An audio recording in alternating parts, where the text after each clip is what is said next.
Welcome to Classroom Cooking. My name is Maria, and this is my friend Jared. Hi. Hi. Hey, Jared, do you ever wish that you could have dessert for breakfast? I would get up extra early for all that breakfast. I would too. Have you ever heard of a fruit parfait? No. A fruit parfait is a super yummy treat that you can have for breakfast. The ingredients that go in a fruit parfait are yogurt, fruits, and nuts. Do we have any yogurt, Jared? Chef! Woohoo! I do love yogurt!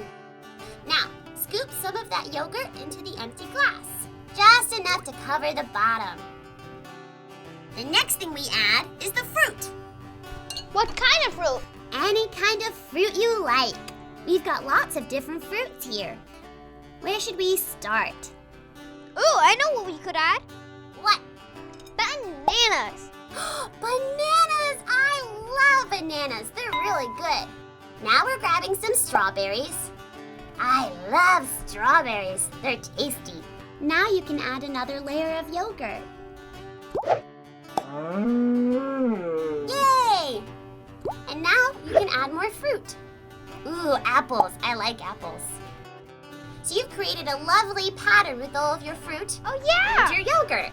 Yogurt, fruit, yogurt, fruit, yogurt, fruit. Great job, Jared. And then once you've added your last bits of fruit, you can put on our last ingredient, nuts. That's at the end, right? Once you place that on top of your fruit parfait, it's ready to eat. That looks really tasty, Jared. Can I eat now? Yeah. Grab a spoon and dig in. It's good, isn't it? And it's easy to make. You can make a fruit parfait at home too. Just ask a parent for help. Goodbye, and we'll see you next time.